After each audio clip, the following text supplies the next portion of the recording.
Police ठाण्याचे प्रभारी अधिकारी आणि सर्व शाखांचे प्रभारी अधिकारी यांची मासिक गुन्हे आढावा बैठक.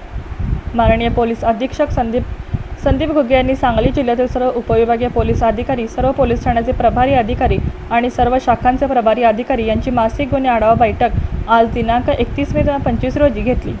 सदर बैठकीमध्ये मागील महिन्यात दाखल उघड गुन्हे, प्रलंबित गुन्ह्याचा निपटारा, अकस्मात मयत, अर्ज चौकशीबाबत माहिती घेऊन गुन्हे उघडकीस आणण्याबाबत सूचना देऊन गुन्हे निर्गती करण्याबाबत आदेशित केले.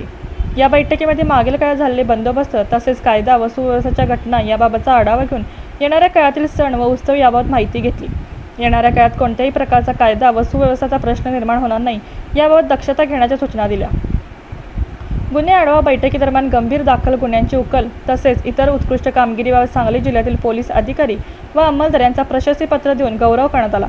तसेच भविष्यात अशाच प्रकारे उत्कृष्ट कामगिरी करण्याबाबत शुभेच्छा दिल्या. सांगली जिल्ह्यातील हॉटेल व्यावसायिक असोसिएशनतर्फे पदाधिकारी यांनी माननीय पोलीस अधीक्षक संदीप घुगे सांगली यांची भेट घेऊन हॉटेल व्यावसायिकांना धमकावणे, खंडणी मागणे तसेच त्रास देणाऱ्या इसमावर कारवाई करण्याबाबत निवेदन दिले असल्याचे सांगून त्यांनी हॉटेल व्यावसायिकांना सदरबाबत डायल 112 नियंत्रण कक्ष सांगली व नजीकचे पोलीस ठाणे येथे तात्काळ कॉल करून निर्भयपणे तक्रार देण्याबाबत आवाहन केले असल्याचे सांगितले.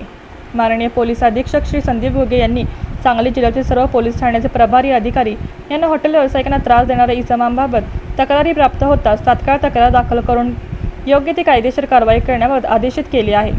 आज सांगली जिल्हा पोलीस दलात कार्यरत असलेले वयोमानानुसार सेवानिवृत्त होणारे पोलीस अधिकारी व अंमलदार यांचा माननीय पोलीस अधीक्षक यांनी कुटुंबियासोबत सत्कार करून त्यांना पुढील वाटचालीसाठी शुभेच्छा दिल्या.